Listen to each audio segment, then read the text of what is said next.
நேயர்களுக்கு வணக்கம். இன்னைக்கு நம்ம எந்த டாபிக் பத்தி பேச போறோம் அப்படின்னா தீபாவளி. தீபாவளி அப்படினாலே என்னதான் ஸ்வீட்ஸ், ட்ரெஸ் எல்லாமே ஞாபகம் வந்தாலும் முதல்ல ஞாபகம் வர விஷயமா இருக்கிறது கிராக்கர்ஸ் தான். சோ கிராக்கர்ஸ் வெடிக்கிறது எந்த அளவுக்கு பிடிச்சமான விஷயமா இருக்கோ அந்த அளவுக்கு டேஞ்சராவும் இருக்கு அப்படின்னு சொல்லிட்டு டாக்டர்ஸ் எல்லாமே சொல்றாங்க. கிராக்கர்ஸ் வெடிக்கிறதுனால வர பொல்யூஷன்னால நம்மளோட லங்ஸ்க்கு என்ன அளவுக்கு பாதிப்பு இருக்கு, நம்ம பிரீத் பண்றதுனால என்னென்ன இஷ்யூஸ்லாம் பாடிக்கு நடக்கும் அப்படின்றத பத்தி இந்த வீடியோல தெளிவா தெரிஞ்சுக்கலாம். தீபாவளிக்காக எல்லாரும் எவ்வளவு எக்ஸைட்டடா இருப்பாங்க அப்படின்னா லாங் லீவ் வரும், ஃபேமிலியா எல்லாருமே வெளியே போலாம், அது மட்டும் இல்லாம பட்டாசு வெடிக்கலாம் அப்படின்ற மாதிரி தான் இருப்பாங்க. தீபாவளி அப்படின்றது என்னதான் கலர்ஃபுல்லான ஒரு ஃபெஸ்டிவலா இருந்தாலும் அதுல சைடு எஃபெக்ட்ஸ் அதிகமா தான் பார்க்கப்படுது. தீபாவளிக்கு அப்புறம் எடுக்கக்கூடிய பொல்யூஷன் செக் அப்படின்றது நம்மளோட பாடியை எந்த அளவுக்கு ஆபத்தா கொண்டு போய் நிறுத்த போகுது அப்படின்றது தான் டாக்டர்ஸ் எல்லாருமே விலைக்கு சொல்றாங்க. என்னதான் நம்ம அனிமல்ஸ்க்காக கிராக்கர்ஸ் வெடிக்காம இருக்கணும், ஆர் சின்ன குழந்தைங்க இருக்காங்க பயப்படுவாங்க வெடிக்காம இருக்கணும், அது மட்டும் இல்லாம கவர்மெண்ட் சொன்ன மாதிரி இந்த டைமிங்ல அலாட் பண்ணி பட்டாசு வெடிக்கணும் அப்படின்னு சொன்னாலும் மக்களுக்கு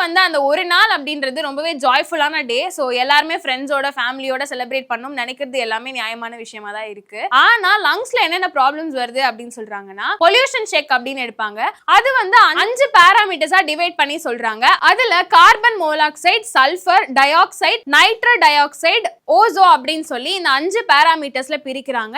இந்த 5 பாராமீட்டர்ஸை மல்டி பண்ணி பார்க்கும்போது நம்மளோட pollution level before Deepavali, after Deepavali அப்படின்ற மாதிரிலாம் ரிசல்ட்ஸ் கொடுப்பாங்க. கிராக்கர்ஸ் அப்படின்றது எப்படி செய்யறாங்க அப்படின்னா பொட்டாசியம் நைட்ரேட், சார்கோல் அதாவது கரி அப்படின்னு சொல்லுவாங்கல்ல, அந்த கரியை வச்சு செய்யப்படுது. அது கூட மெட்டாலிக் பவுடர், ஃபிளாஷ் பவுடர் இதெல்லாம் ஆட் ஆகும் போது அது ஒரு பவுடரா தயாராகுது. கிராக்கர்ஸோட லவுட் சவுண்ட் ஆனது எப்படி தயாரிக்கப்படுது அப்படின்னா அலுமினியம் பவுடர் அப்படின்னு சொல்லக்கூடிய ஒரு பவுடரை வச்சுதான் சவுண்ட் ப்ரொடியூஸ் பண்ண யூஸ் பண்றாங்க. டெல்லி பொல்யூஷனை பத்தி எல்லாருமே சொல்லி நம்ம கேட்டுட்டு இருக்கோம், நிறைய நியூஸ்லயும் கேட்டு வந்துட்டு இருக்கோம். இந்தியாவிலே டெல்லியில தான் பொல்யூஷன் ஜாஸ்தியா இருக்கு. ஏன்னா அங்கதான் மக்கள் தொகையும் அதிகமா இருக்கு அண்ட் வெஹிக்கிள்ஸோட யூசேஜும் அதிகமா இருக்கு. அது கூட இந்த பொல்யூஷனை கம்பேர் பண்ண முடியுமா அப்படின்னு கேட்கும்போது கண்டிப்பா இல்ல.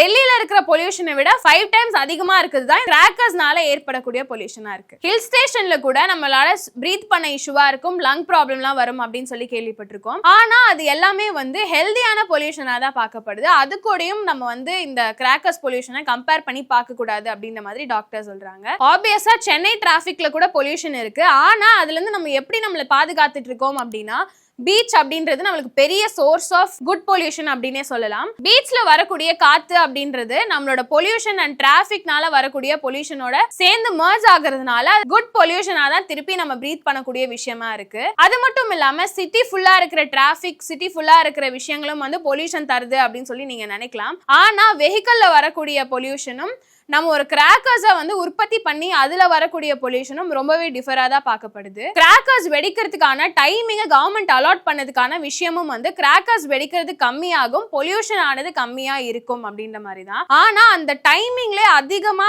ஒரு பொல்யூஷன் ப்ரொடியூஸ் ஆகுறது அப்படின்றது ஏன் இன்னொரு நாலேஜ்க்கு வராத விஷயமா இருக்கு அப்படின்றது கேள்விக்குறியா இருந்தாலும் கிராக்கர்ஸ் வெடிக்கிறோம் அப்படின்னா 100ல 50 பேருக்கு இருமல் மாதிரியான பிரச்சனைகள் ஸ்டார்ட் ஆகுது அப்படின்னு சொல்லப்படுது.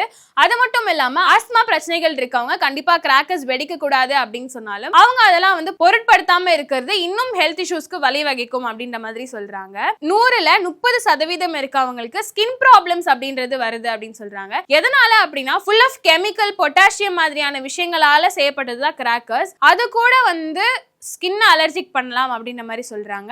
இதுவுமே தீபாவளிக்கு என்னென்ன ப்ரிகாஷன்ஸ் எடுக்கணும் அப்படின்னு நினைக்கிறோமோ அதே மாதிரி நம்மளோட ஸ்கின்னை எப்படி பாதுகாப்பா வச்சுக்கணும் அப்படின்றதையும் கொஞ்சம் கவனிச்சுட்டு அதுக்கப்புறமா கிராக்கர்ஸ் வெடிங்க அப்படின்ற மாதிரி டாக்டர் சொல்றாங்க. ஃபைனலா தீபாவளிக்கு என்னென்ன ப்ரிகாஷனரி மெஷர்ஸ் எடுக்கணும் அப்படின்னு தெரிஞ்சுக்கலாம். ஆஸ்மா ப்ராப்ளம்ஸ் இருக்கவங்க கண்டிப்பா இன்ஹேலர் யூஸ் பண்ணணும் அண்ட் பட்டாசு வெடிச்சே ஆகணும்னு நினைக்கிறவங்க கண்டிப்பா மாஸ்க் மாதிரியான விஷயங்களை வேர் பண்ணிக்கணும். ஏன்னா பொல்யூஷன் அப்படின்றது அதிகமா இருக்கும் அப்படின்றது எல்லாருக்குமே தெரிஞ்சமான விஷயமா தான் இருக்கு. அதுல இருந்து நம்மளோட லங்ஸ் எப்படி பாதுகாத்து வச்சுக்கணும் அப்படின்றது, நம்ம லங்ஸ் எஃபெக்ட் ஆயிடுச்சு அப்படின்னா அதுக்கப்புறம் நம்ம என்ன மாதிரியான ஃபுட்டை இன்டேக் பண்ணாலும் அது சரியாகிறதுக்கு டிலே ஆகுது அப்படின்ற மாதிரி சொல்றாங்க. கவர்மெண்ட் சைட்ல இருந்து சொல்லக்கூடிய ஜெனரல் ப்ரிகாஷனரி மெஷர்ஸை ஃபாலோ பண்றது மட்டும் இல்லாம இன்னும் அட்வான்டேஜா நீங்க மாஸ்க் போட்டுக்கிறது, கிளவ் போட்டுக்கிறது அண்ட் கிராக்கர்ஸ் வெடிக்கணும் அப்படின்ற ஆசை இருந்தாலும் ஆர்கானிக் கிராக்கர்ஸ் அப்படின்னு சொல்லி இன்னொரு கிராக்கர்ஸும் இப்போ மார்க்கெட்ஸ்ல சேல் ஆயிட்டு இருக்கு. அந்த மாதிரியான விஷயங்களை குழந்தைங்களுக்கு பழக்கி விடுறது ரொம்பவே நல்லது. இந்த மாதிரி தொடர்ந்து ஹெல்த் ரிலேட்டடான விஷயங்கள் தெரிஞ்சுக்கணும் அப்படின்னா ஹெல்த் குரு சேனலை சப்ஸ்கிரைப் பண்ணிக்கோங்க. until then, Ashra.